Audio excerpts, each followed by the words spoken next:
pada saat ini dengan kesungguhan hati, dimanapun Bapak Ibu saudara-saudari berada. Mari sama-sama kita datang kepada Tuhan dengan menyembah Tuhan dengan segala syukur kita, hormat kita kepada Dia. Kami bersyukur Tuhan, sebab kebaikan-Mu yang Kau nyatakan dalam hidupku, sebab anugerah-Mu yang Kau limpahkan, untuk kami tetap percaya kasih karunia-Mu ada. Sebab Engkau Tuhan Allah yang baik, kesetiaan-Mu sempurna yang nyata dalam hidupku, yang ada dalam jalan-jalanku. Ku bersyukur Tuhan, ku naikkan pujian dan syukurku bagi Engkau Raja yang mulia. Kami bersyukur,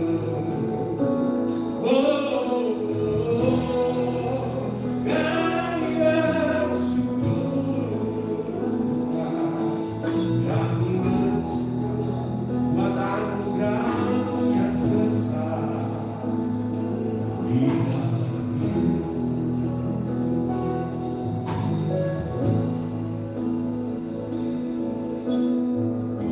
Percaya Tuhan, dalam setiap musim, dalam setiap proses, dalam pergumulan, dalam kemenangan, tak pernah ku jalan sendiri. Engkau Yesus yang besertaku, dan Kau Tuhan yang turut bekerja dalam segala sesuatu. Satu pujian bagi Tuhan.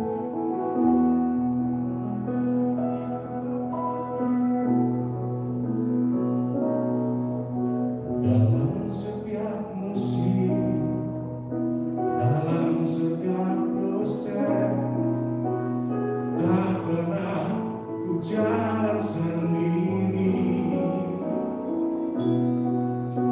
Dalam pergumulan, dalam kemenangan, Engkau Yesus yang besertaku. Kau Tuhanku yang turut bekerja di dalam segala perkara hidupku. Kau datangkan semua kebaikan, Kau jadikan serupa denganmu.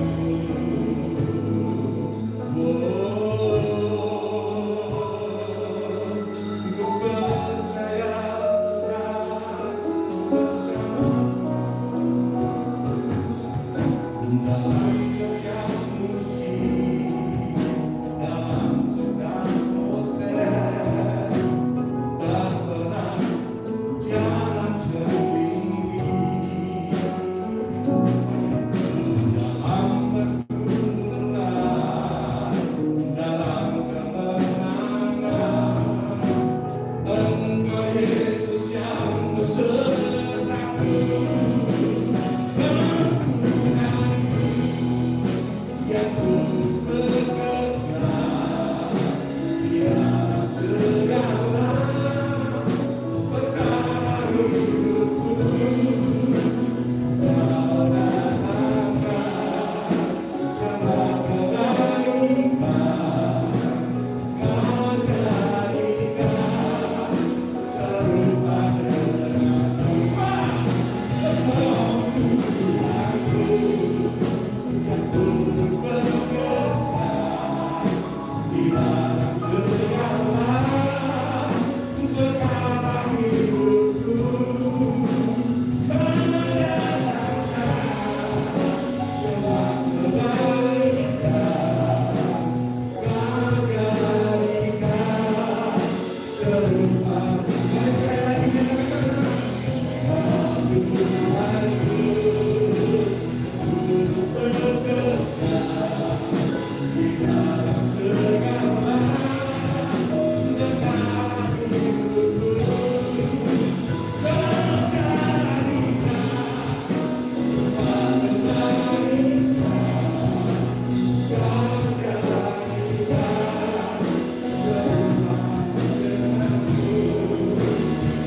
yang turut bekerja di dalam segala perkara. Kau Tuhan yang mendatangkan semua kebaikan yang Kau jadikan serupa dengan gambar-Mu.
Di dalam segala perkara hidupku, Kau datangkan semua kebaikan, Kau jadikan serupa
dalam setiap musim hidup kami.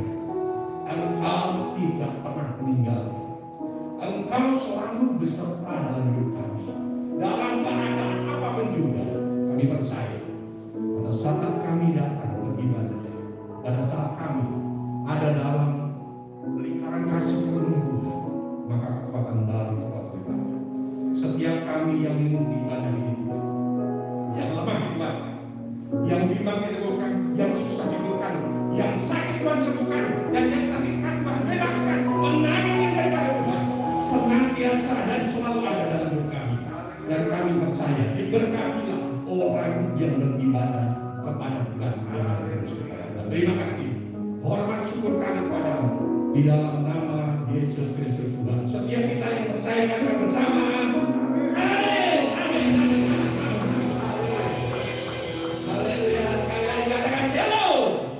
Damai sejahtera Tuhan atas hidup kita. Kita percaya sebab Allah tidak Allah, Ia dan Amin. Pujian bagi kemuliaan Tuhan. Haleluya. Amin. Angkat sama dia. Amin. Amin. Amin. Amin. Terima kasih.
Inilah satu pengakuan iman kami di hadapan-Mu Tuhan.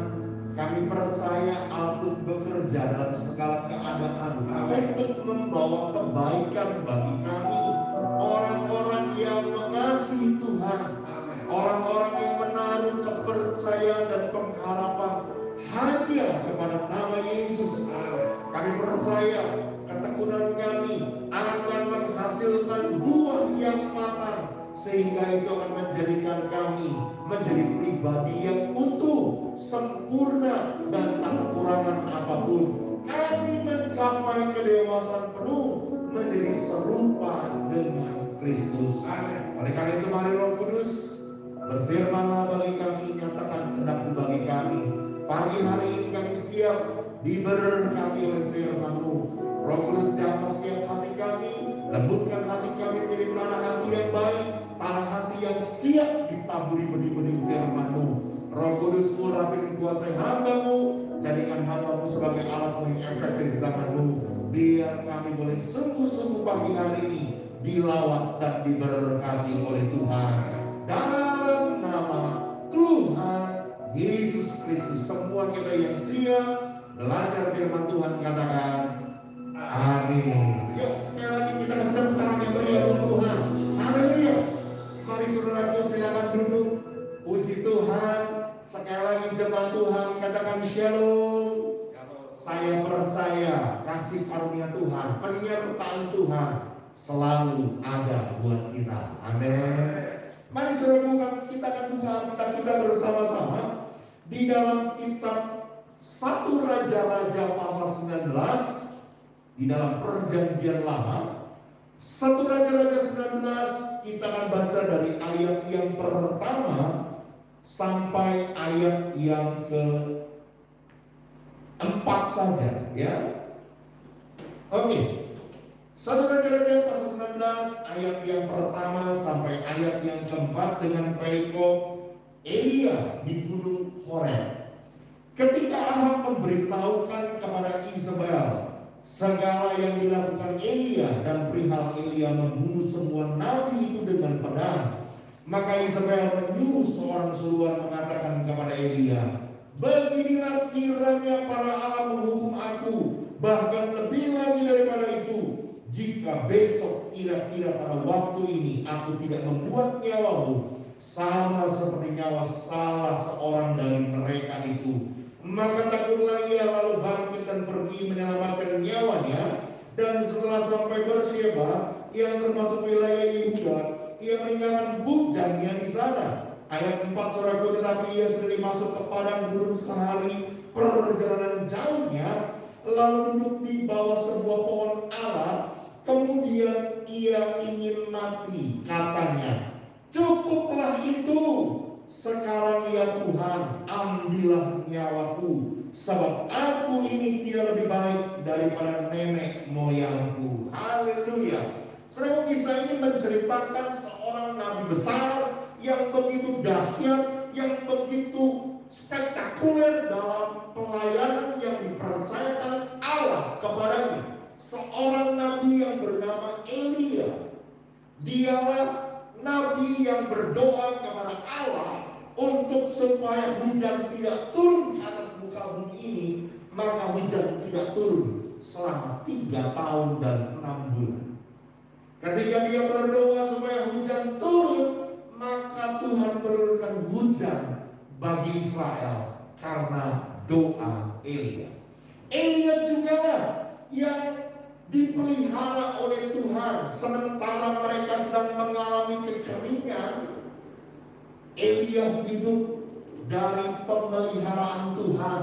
Bagaimana Allah mengirimkan burung gagak yang setiap hari membawa makanan untuk dirinya.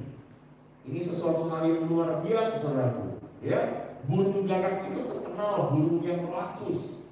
Tapi saudaraku, burung ini bisa setiap hari menjatuhkan makanannya, mengirimkan makanan untuk Elia makan. Sementara dia bisa minum dari air sungai Kerit.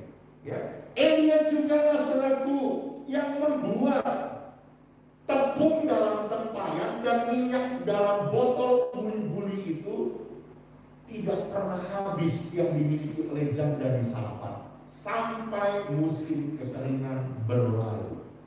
Dan masih banyak lagi saudaraku karya spektakuler yang Allah pakai melalui hidup seorang nabi yang bernama Elia.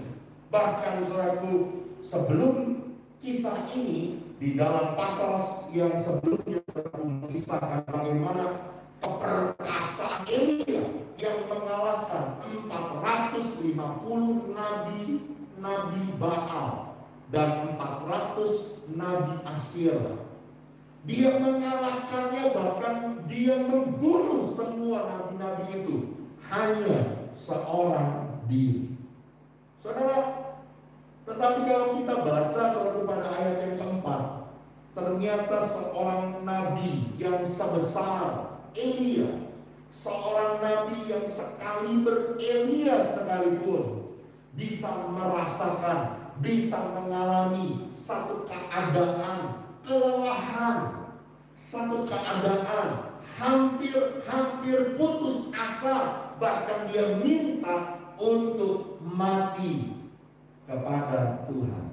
Saudara, saya mau katakan melalui kisah ini saudaraku bahwa kelelahan itu bisa menghampiri siapa saja. Ya, dengar baik-baik saudaraku, ini bukan soal bicara aib, ya. Ketika ada masalah, ada tekanan hidup, ada persoalan yang terus-menerus terjadi dalam kehidupan seseorang, bisa saja saudaraku membuat seseorang, sekalipun dia punya rohani yang hebat, dia adalah seorang yang begitu luar biasa dalam pelayanannya, di dalam karya-karyanya, tapi saudaraku, tidak ada orang yang tebal terhadap yang namanya kelelahan. Ya, ada kadang-kadang masa-masa tertentu ketika dia seorang diri, dia merasa bahwa semuanya gagal dan semuanya itu kayaknya sia-sia, dan dia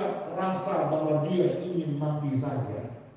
Saudaraku, saya mau berkata saudaraku hari ini, oleh karena itu kita mau belajar melalui kebenaran firman Tuhan, melalui kisah ini, bagaimana kita mengalahkan keputusasaan ini, mengalahkan ya rasa kelelahan ini yang menghampiri kita, supaya kita tidak menjadi orang-orang yang akhirnya gagal dan hancur karena tertipu oleh iblis. Yang pertama saudaraku, yuk kita melihat pada ayat yang keempat saudaraku. Perhatikan baik-baik sekali lagi. Tetapi Elia sendiri masuk ke padang gurun sehari perjalanan jauhnya.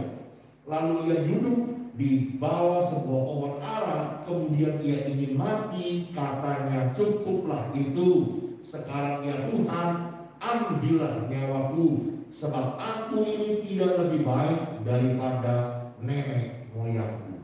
Saudaraku, kisah ini menceritakan bahwa di tengah-tengah masalah, di tengah-tengah pergumulan, di tengah-tengah intimidasi yang dialami oleh Elia, ternyata Elia memilih untuk pergi seorang diri, berjalan di padang gurun sehari perjalanan, hanya seorang diri dengan meninggalkan bujangnya. Apa hasilnya saudaraku?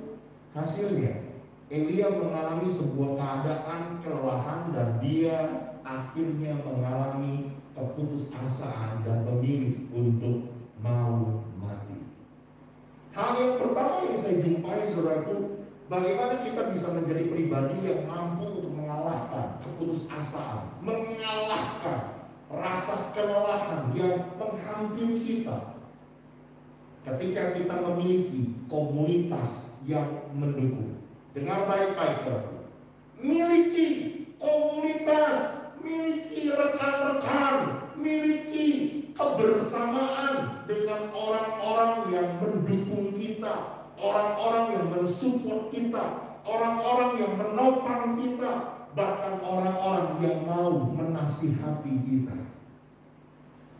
Saya menjumpai saudaraku ada begitu banyak kesalahan orang adalah ketika dia memiliki sebuah masalah, ketika dia memiliki sebuah persoalan, pergumulan, mereka lebih memilih untuk menyendiri seorang diri, berjalan di tengah-tengah padang gurun dalam kesendiriannya, tanpa ada komunitas yang mendukungnya, tanpa ada komunitas yang memperhatikannya.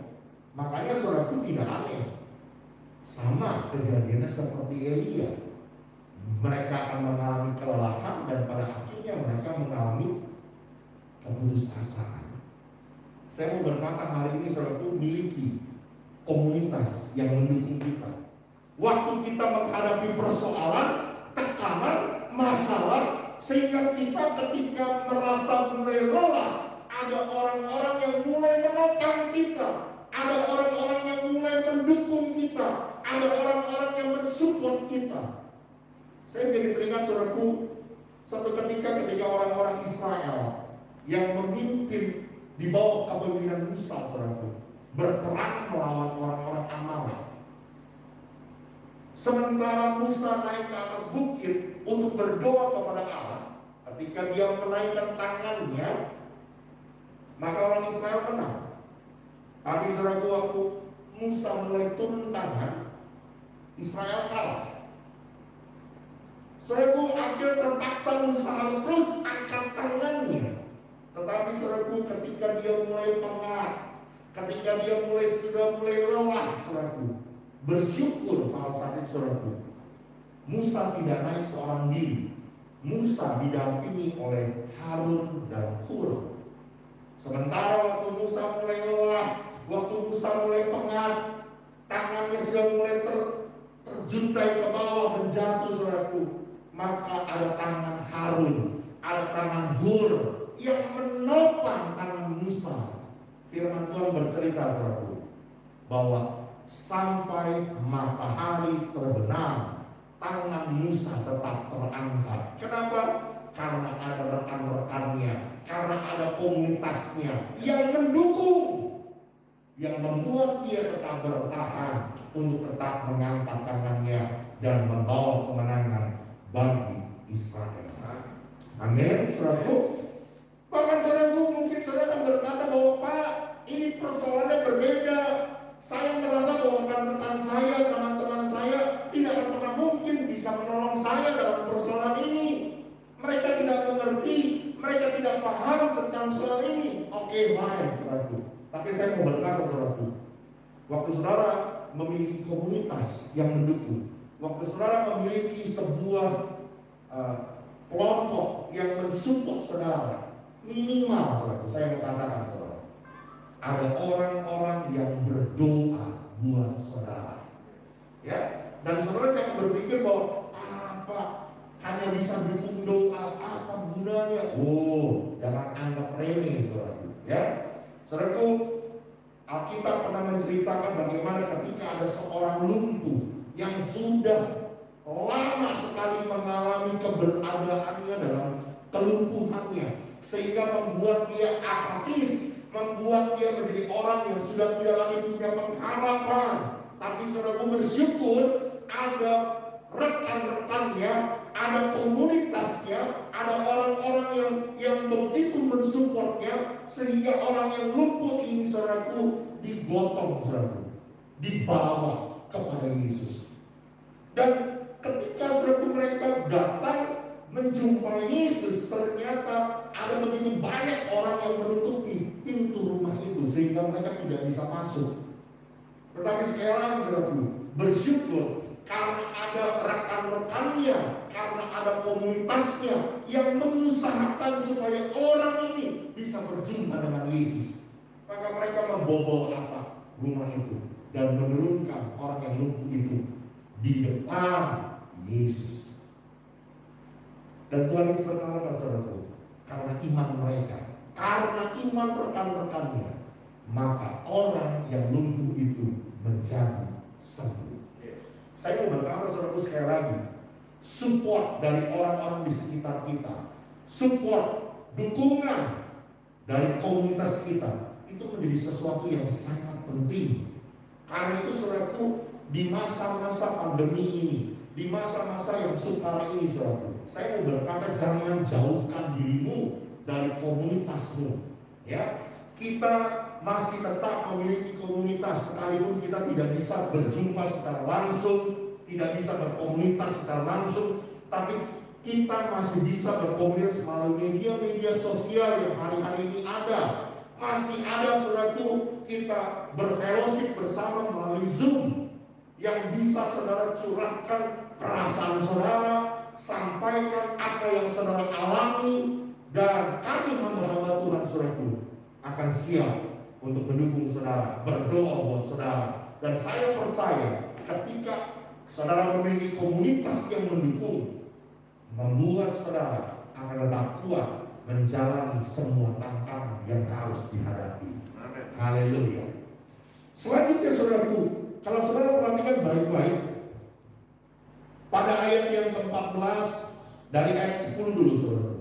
Ayat 10, jawabnya, aku bekerja segiat-giatnya bagi Tuhan, Allah semesta alam, karena orang Israel meninggalkan perjanjianmu, meruntuhkan mesbah-mesbahmu dan membunuh nabi-nabimu. Sedang dengan pedang hanya aku seorang dirilah yang masih hidup, dan mereka ingin mencabut nyawaku. Perhatikan ayat 14 saudaraku, pernyataan yang sama diulang lagi oleh Elia.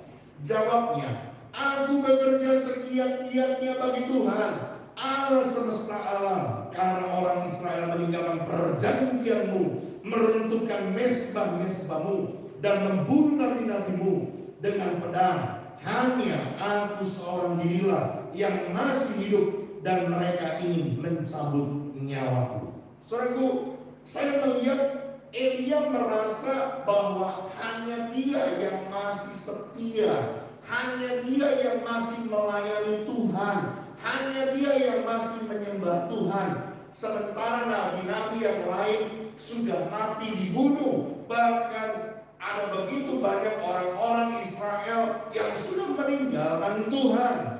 Tersirat sekali saudaraku dari pernyataan Elia ini saudaraku, bahwa Elia merasa bahwa dia bekerja, dia berjuang hanya seorang diri dan tidak memiliki komunitas untuk membagi bebannya, untuk membagi pekerjaannya, sehingga saudaraku dia merasa bahwa dia hanya berjuang sendirian, dia hanya bekerja sendirian. Padahal saudaraku, kalau saudara perhatikan pada ayat yang ke-18, saya akan bacakan ayat 18 saudaraku. Tetapi aku, ini kata Tuhan, aku akan meninggalkan 7.000 orang Israel, yakni semua orang yang tidak sujud menyembah Baal dan mulutnya tidak mencium dia. Ternyata saudaraku, apa yang dipikirkan oleh Elia bahwa dia berjuang sendirian, dia bekerja sendirian, itu sesuatu yang keliru saudaraku. Ternyata Allah masih mempersiapkan ada 7.000 orang yang akan berjuang, yang akan bekerja bersama-sama dengan Elia.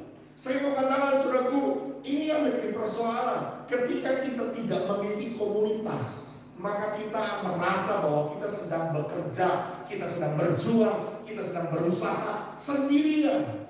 Dan ketika kita sudah mulai merasa kelelahan, menghampiri rasa keputusasaan itu, kita tidak punya orang-orang di sekitar kita yang memberi support dan memberi dukungan. Hari ini saudara dengar baik-baik, yang Tuhan inginkan kita bekerja sama, kita memperjuangkan bersama-sama. Dalam segala keadaan kita percaya, ketika kita pikul beban itu bersama-sama, maka itu akan menjadi sesuatu yang lebih ringan yang kita rasakan.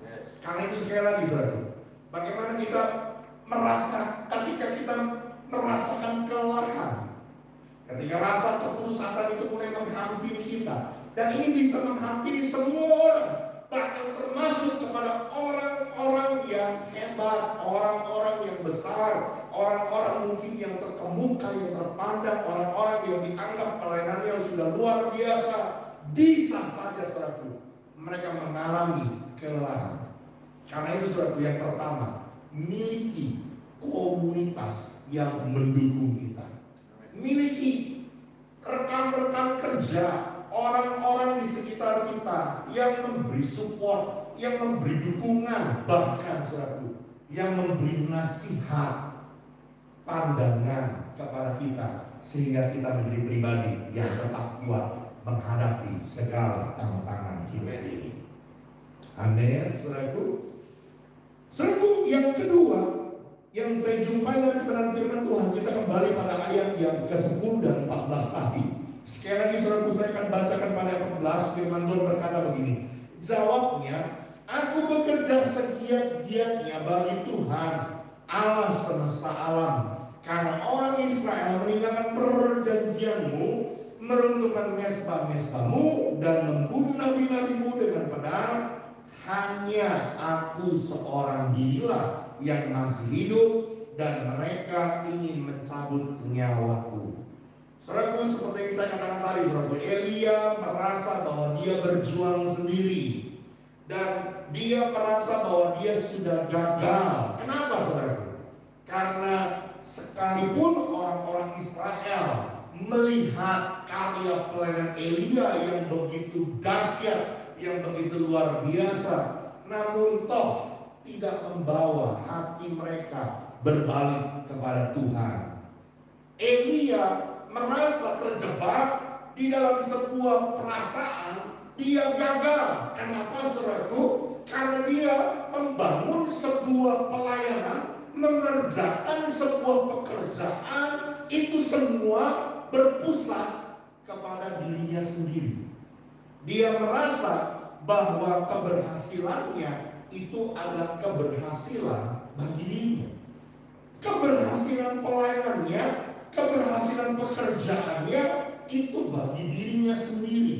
Atau setidaknya saudaraku, dia ingin ada pencapaian yang sesuai dengan harapannya dia. Ketika realitanya saudaraku, kenyataannya, harapannya tidak sesuai dengan apa yang dia harapkan, tidak sesuai dengan ekspektasinya, makanya saudaraku, Elia merasa bahwa dia gagal, merasa bahwa semua adalah sebuah kesia-siaan, dan dia mulai kelelahan dan memilih untuk mati. Bahkan kita bisa melihat saudaraku di sini dari pernyataan Elia ini menyiratkan saudaraku satu tudingan atau melemparkan kesalahan kepada orang-orang Israel yang dilayaninya. Kenapa saudaraku? Karena Elia kecewa bahwa pekerjaannya, perjuangannya, semuanya seolah-olah sia-sia. Saya mau berkata hal ini kenapa bisa terjadi saudaraku? Jawabannya saudaraku, karena Elia tidak memiliki tujuan hidup yang benar. Oleh karena itu yang kedua saudaraku, bagaimana saudara dan saya bisa menjadi pribadi yang tetap kuat ketika rasa kelelahan itu mulai menghampiri kita.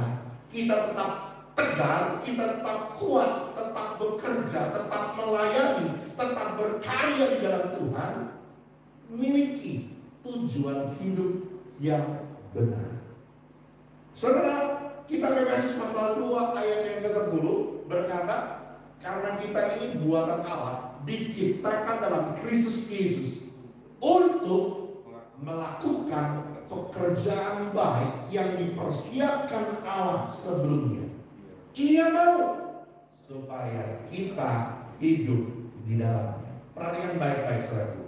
Allah menciptakan saya, Allah menciptakan saudara untuk melakukan pekerjaan baik yang dipersiapkan Allah.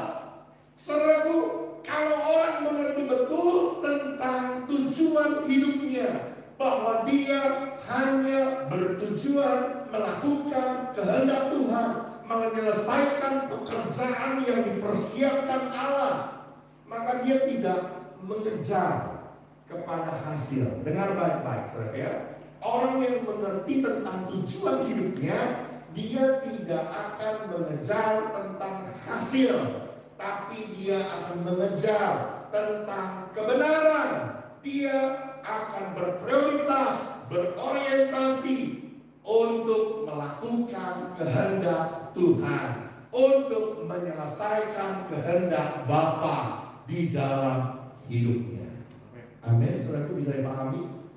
Saudaraku, saya jumpai ada begitu banyak orang saat ini seperti Elia, merasakan kelelahan di dalam hidupnya. Kenapa? Karena mereka merasa gagal.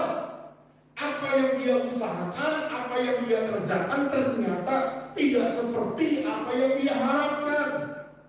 Sehingga apa yang terjadi? Dia kecewa. Dia mulai menyalahkan orang-orang di sekitarnya. Bahkan tidak sedikit, saudaraku, ada yang membenci orang-orang di sekitarnya.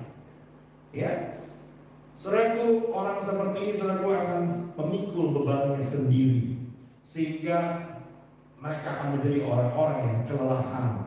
Bahkan tidak sedikit, saudaraku, mereka akan memilih untuk mati, karena mereka berpikir apa yang mereka kerjakan, apa yang mereka usahakan, semuanya adalah kesia-siaan. Saya mau berkata sekali lagi, saudaraku, hari ini, yuk, biar kita boleh mengerti betul tentang tujuan hidup kita. Tujuan hidup kita adalah melakukan kehendak Bapa, menyelesaikan pekerjaan baik, melakukan pekerjaan baik yang dipersiapkan Allah. Jadi saudaraku, kalau kita mengerti betul tentang perkara ini, kita tidak hanya bertujuan mengejar kepada hasil, sekalipun hasilnya bahwa kita dapati orang-orang di sekitar kita tidak mensupport kita, istri tidak mau mengerti keadaan kita, anak-anak mungkin hanya menuntut hak mereka, tapi mereka tidak mau mengerti keadaan kita, bagaimana masalah persoalan yang sedang kita hadapi. Mungkin anak juga berkata bahwa orang tua tidak peduli dengan dirinya. Bagaimana kesulitan hari-hari ini buat anak-anak sekolah, harus sekolah online, ya, mengerjakan tugas-tugas yang begitu banyak, sementara untuk mereka mendapatkan kuota saja mereka begitu sulit. Mereka menganggap orang tua mereka tidak mau memahami mereka. Saya mau berkata, saudaraku, sekalipun keadaannya seperti itu, mengecewakan, hasilnya tidak sesuai dengan ekspektasi kita, tidak sesuai dengan apa yang kita harapkan dan kita mau. Tapi kalau saudara mengerti betul bahwa tujuan hidupmu adalah melakukan pekerjaan baik, saudara tidak akan pernah menjadi orang-orang yang putus asa. Saudara paham betul bahwa tujuan Tuhan menciptakan kita mengerjakan pekerjaan baik yang dipersiapkan Allah. Sekalipun hari-hari ini engkau hanya bertugas mengurus rumah tangga, dari pagi ketemu malam, ketemu pagi lagi, urusannya rumah tangga, yang mungkin Anda berkata bahwa saya sudah jenuh Pak Gembala, saya sudah capek Pak Pendeta. Saya mau berkata, lakukan itu semua, karena engkau tahu itu adalah pekerjaan baik yang Allah persiapkan dalam hidupmu. Lakukan itu dengan setia. Maka saya percaya, saudaraku, engkau akan menjadi orang-orang yang lebih daripada pemenang. Engkau tidak akan pernah mengalami kelelahan, dan tidak pernah engkau akan mengalami keputusasaan, karena engkau mengerti sebuah tujuan hidup yang benar di dalam Tuhan. Haleluya. Dan yang terakhir, saudaraku, yang ketiga, saya tidak berpanjang, saudaraku, karena terbatas waktu, saudaraku. Ya, coba perhatikan kembali pada ayat yang kelima, saudaraku. Ayat yang kelima. Saya akan bacakan dari mulai ayat yang kelima. Sesudah itu ia berbaring dan tidur. Elia berbaring dan tidur di bawah pohon ara itu. Tetapi tiba-tiba seorang malaikat menyentuh dia serta berkata kepadanya, bangunlah, makanlah. Ketika ia melihat sekitarnya, maka pada sebelah kepalanya ada roti bakar dan sebuah kendi berisi air. Lalu ia makan dan minum, kemudian berbaring pula. Ayat 7. Tetapi malaikat Tuhan datang kedua kalinya dan menyentuh dia serta berkata, bangunlah, makanlah, sebab kalau tidak perjalananmu nanti terlalu jauh bagimu. Ayat 8, maka bangunlah Elia, lalu makan dan minum, dan oleh kekuatan makanan itu ia berjalan 40 hari 40 malam lamanya sampai ke gunung Allah, yakni gunung Horeb. Saudaraku, kita bisa melihat di sini bahwa kisah ini menceritakan Elia mengalami bukan hanya kelelahan secara mental, secara psikologi, tapi juga dia mengalami kelelahan secara fisik. Ya, dia butuh makanan, dia butuh minum, dia butuh istirahat. Saya mau berkata hari ini saudaraku, secara rohani ini juga yang perlu kita butuhkan saudaraku di dalam kondisi kehidupan kita hari-hari ini saudaraku. Apa itu? Miliki waktu istirahat, makan dan minum. Tapi bukan hanya sekedar lahiriah saudaraku.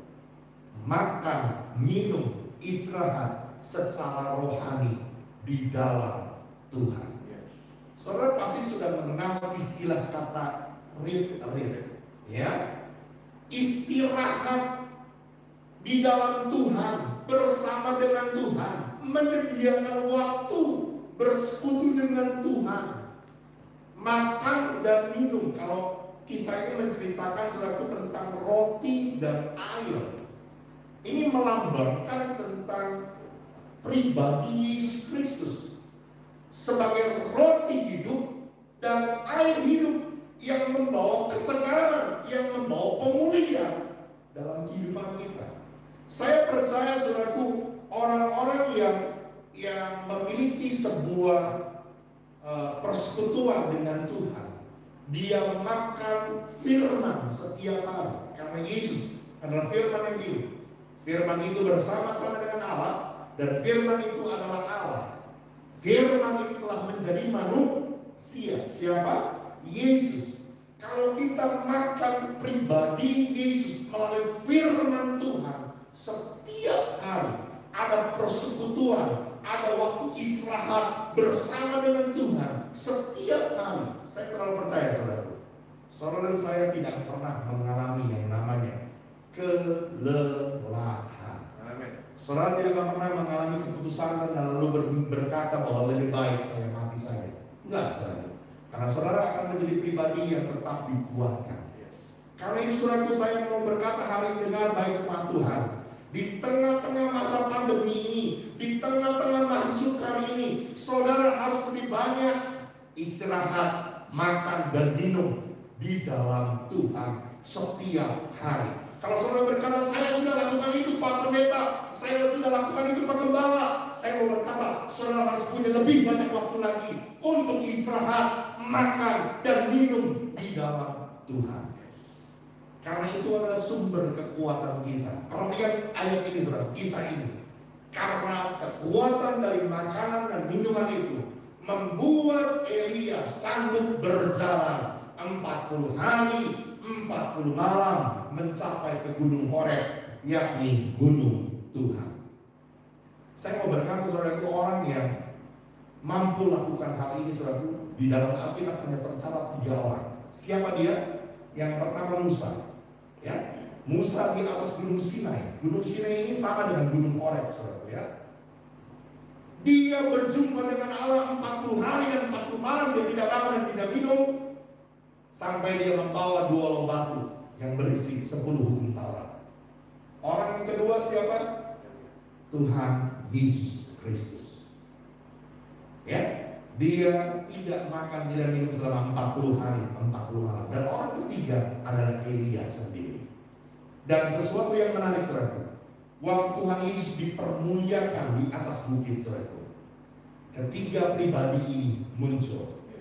Ada Musa, ada Elia, yang menunjukkan apa? Mereka bersama-sama dimuliakan bersama dengan Yesus Kristus. Saya mau berkata, orang-orang yang memiliki sebuah persekutuan dengan Tuhan, orang-orang yang memiliki sebuah keintiman dengan Tuhan, punya waktu untuk istirahat, makan, dan minum firman setiap hari di dalam Tuhan, mereka akan mencapai kepada tingkat kemuliaan bersama-sama dengan Tuhan. Karena itu saudaraku, hari ini biar kebenaran firman Tuhan pagi hari saudaraku meneguhkan kita. Mungkin saudara berkata bahwa saya sudah mulai lelah, saya sudah mulai merasa putus asa, saya sudah mulai jenuh dengan kehidupan ini. Saya mau berkata hari ini saudaraku, itu biasa. Bukan hanya engkau, bahkan Elia, seorang nabi besar dengan serentetan karya-karya pelayanan yang begitu spektakuler, pernah juga mengalami hal itu. Bahkan Rasul Paulus pernah juga mengatakan bahwa dia sudah putus asa. Seorang rasul besar yang dipakai Tuhan dengan luar biasa juga pernah mengalami keadaan seperti itu. Tapi saudaraku, saya mau berkata, orang-orang yang intim dengan Tuhan akan mengerti betul bagaimana dia mengatasi, bagaimana dia mengalahkan dari rasa kelelahannya itu. Yang pertama, dengar baik-baik. Hari ini firman Tuhan ajar kita miliki komunitas, miliki rekan-rekan, orang-orang yang mendukung kita, yang mensupport kita. Karena ini jangan jauhkan dirimu dari pertemuan-pertemuan ibadahmu seperti yang dibiasakan oleh beberapa orang, melainkan kita melakukan yang semakin giat untuk kita saling menasehati, untuk kita saling mendukung, saling menopang, saling mendoakan satu dengan yang lainnya. Bahkan saudaraku, jangan kerja sendiri, ya, libatkan orang-orang di sekitarmu, karena kita bukan superhero, ya. Tuhan mau ada teamwork, Tuhan mau kita bekerja sama. Saya pun di dalam gereja ini tidak kerja seorang diri, saudaraku. Kami teamwork, kerja bersama-sama untuk pelayanan pekerjaan Tuhan di GBI Katariso ini. Yang kedua, saudaraku, miliki tujuan hidup yang benar. Orang yang memiliki tujuan hidup yang benar, dia tidak akan mengejar hanya kepada hasil, tapi dia akan mengejar kepada kebenaran, kepada prioritasnya, tujuan hidupnya hanya untuk melakukan pekerjaan baik yang dipersiapkan Allah bagi hidupnya. Dan yang terakhir, saudaraku, Tuhan mau kita memiliki waktu untuk beristirahat, makan dan minum firman bersama-sama dengan Tuhan setiap hari. Tuhan memberkati kita. Amin. Mari saya undang pemain musik. Kita akan datang sama Tuhan. Persiapkan hati kita untuk menyembah Tuhan dengan segenap hati. Haleluya, haleluya. Katakan, engkaulah perisaiku saat badai hidup menerpaku. Haleluya.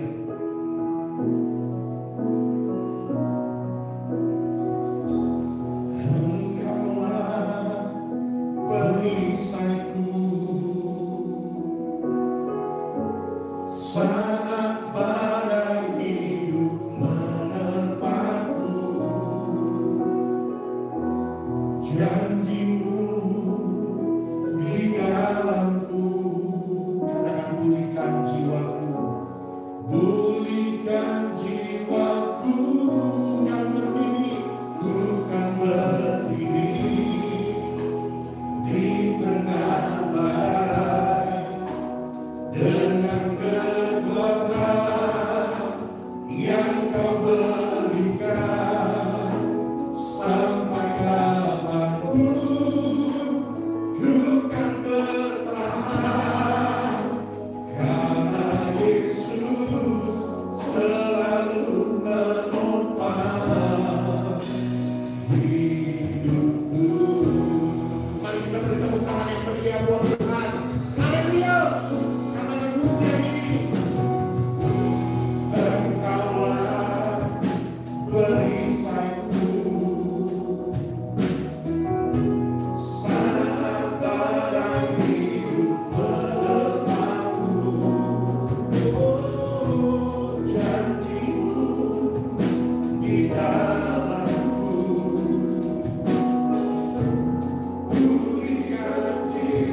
yang kau berikan sampai katamu bukan bertahan kata Yesus selalu bertahan Yesus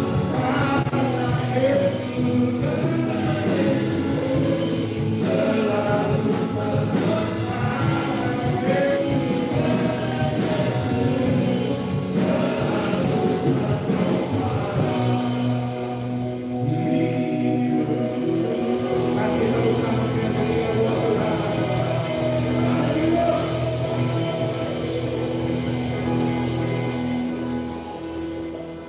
Kami percaya Tuhan, Engkaulah kekuatan hidup kami.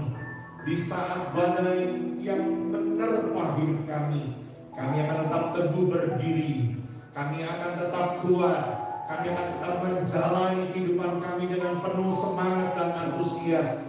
Karena kami tahu ada Tuhan Yesus yang menyertai kehidupan kami. Hari ini Tuhan, kami boleh belajar dari kehidupan seorang Elia. Kami mau Tuhan untuk memiliki sebuah komunitas yang mendukung. Kami tidak mau menjauhkan diri kami dari pertemuan-pertemuan ibadah. Kami justru melakukannya semakin giat. Ada di situ sebuah nasihat, ada sebuah dukungan, ada sebuah support, ada sebuah doa yang ditujukan bagi hidup kami. Oleh karena itu biarlah kami mau bekerja bersama-sama satu dengan yang lainnya dalam kebersamaan kami. Tidak seorang diri. Bahkan hari ini kami ajar kami Tuhan untuk kami memiliki tujuan hidup yang benar. Untuk kami tidak hanya mengutamakan soal bicara hasil, tapi kami mengerti betul bahwa tujuan hidup kami adalah melakukan pekerjaan baik yang Allah persiapkan, sehingga kami apapun keadaannya, apapun terjadi kenyataannya, kami tidak menjadi kecewa dan kami tidak menjadi tawar hati, kami tidak menjadi membenci orang-orang di sekitar kami, tapi kami tetap dengan giat melakukan pekerjaan baik kami. Bahkan ajar kami Tuhan untuk memiliki waktu istirahat, makan dan minum bersama dengan Tuhan, makan dan minum firman-Mu setiap hari yang menjadi kekuatan buat kami untuk kami terus berjalan seperti Elia 40 hari 40 malam menuju ke Gunung Horeb dan menerima kemuliaan bersama-sama dengan Tuhan. Di dalam nama Yesus Kristus kami terima berkat firman-Mu hari ini. Semua kita yang percaya diberkati, semua katakan amin. Tuhan Yesus memberkati. Silakan duduk.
Baik, terima kasih. Kita akhiri ibadah kita bersama-sama. Sekali lagi kita bakal berdiri, saudaraku.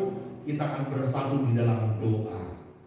Bapak dalam surga, kami mengucap syukur untuk kasih karunia-Mu yang menyertai kami, yang memberikan kesempatan buat kami untuk kami boleh beribadah pagi hari ini. Kami percaya jerilah kami dalam Tuhan tidak pernah sia-sia. Seperti janji kepada firman-Mu, orang-orang yang datang beribadah kepada Tuhan, maka diberkatilah roti makanan kami, air minuman kami, dan kami dijauhkan dari segala sakit penyakit.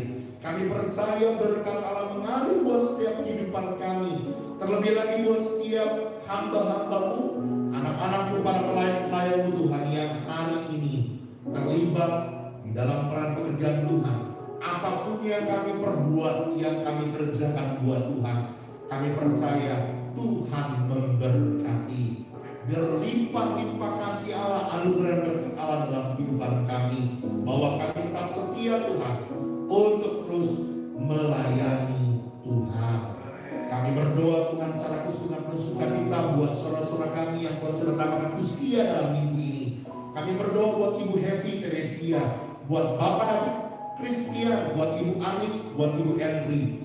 Kami percaya Tuhan, biar berlimpah anugerah Allah, kasih Allah dalam hidup mereka. Apa yang menjadi harapan, cita-cita masa depan hidup mereka, Tuhan sumber kehidupan melimpahkan berkat dalam hidup mereka. Bahkan kesehatan, keadaan yang baik menyertai mereka.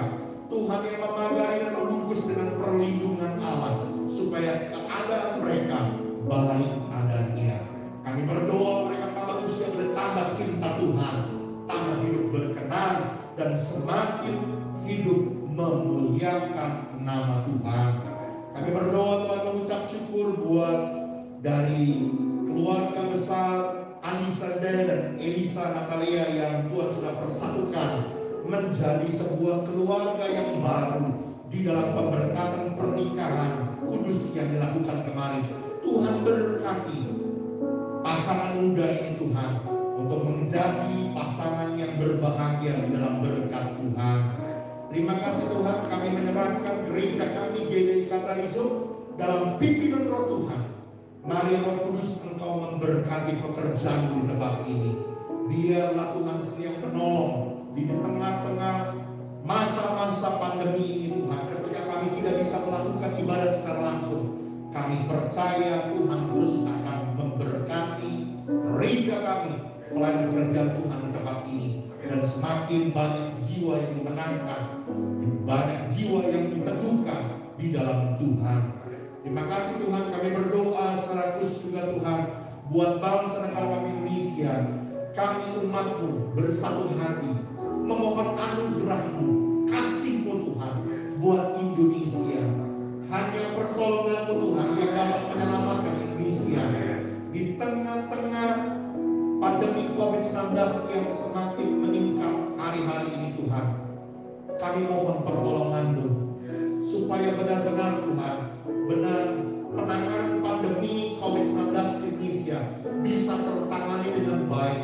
Dan mari Tuhan berkati tim gugus tugas, bahkan para medis, bahkan berkati juga pemerintahan kami, baik pemerintahan pusat di daerah-daerah, supaya benar-benar bisa mempunyai kemampuan untuk menanggulangi persoalan ini. Tuhan berkati juga masyarakat, berikan kesadaran di Indonesia Tuhan, supaya mau mengikuti protokol kesehatan dengan sebaik-baiknya. Tuhan jamah hati mereka, Tuhan lembutkan hati mereka, supaya mereka mau tunduk kepada aturan pemerintah, dan mereka mau melakukannya dengan sebaik-baiknya, mengikuti protokol kesehatan, supaya benar-benar Tuhan pandemi ini bisa tertangani dengan baik. Anugerah-Mu, kasih-Mu melawat Indonesia. Bahkan buat setiap kami Tuhan, kami percaya kehidupan kami adalah tangan kasih pemeliharaan Tuhan. Apapun yang menjadi kebutuhan hidup kami, Tuhan cukupkan, Tuhan pelihara kami. Tuhan memberkati dalam setiap usaha, pekerjaan, bisnis, profesi, pelayanan, studi pendidikan kami, dan apapun yang kami kerjakan untuk menghasilkan di bawah kebenaran firman Tuhan. Tuhan jadikan berhasil dan beruntung. Tuhan tutup bungkus kami semua umat-Mu, jemaat-Mu di GBI Katalizo ini dengan pagar perlindungan dari sorga. Jauhkan kami dari segala yang jahat di tengah-tengah masa pandemi ini, supaya kami tidak terinfeksi dengan virus corona, karena kami mengikuti protokol kesehatan dengan baik dan ada perlindungan Allah yang membungkus hidup kami. Kami berdoa Tuhan, mari Kau memberkati Tuhan bangsa dan negara kami Indonesia, biar Indonesia menerima pertobatan melalui kejadian ini Tuhan. Ada banyak jiwa yang dimenangkan buat Tuhan. Kami percaya Indonesia akan dilawat oleh Tuhan. Kami Tuhan berkati gereja di tempat ini, biar juga boleh menjadi kepanjangan tangan Tuhan melawat jiwa-jiwa di daerah kami. Terima kasih Tuhan Yesus, terima kasih. Arahkan pandangan-Mu kepada Tuhan dan terimalah berkat yang besar yang turun dari Dia. Tuhan memberkati engkau dan melindungi engkau. Tuhan menyinari engkau dengan wajahnya dan memberikan engkau kasih karunia. Tuhan menghadapkan wajahnya kepadamu dan memberi engkau damai sejahtera. Terimalah segala berkat dari Allah Bapa, cinta kasih Tuhan kita Yesus Kristus, anugerah penyertaan Roh Kudus menyertai kita mulai dari hari ini sampai Maranatha Tuhan datang kembali. Semoga kita yang percaya diberkati oleh Tuhan. Katakan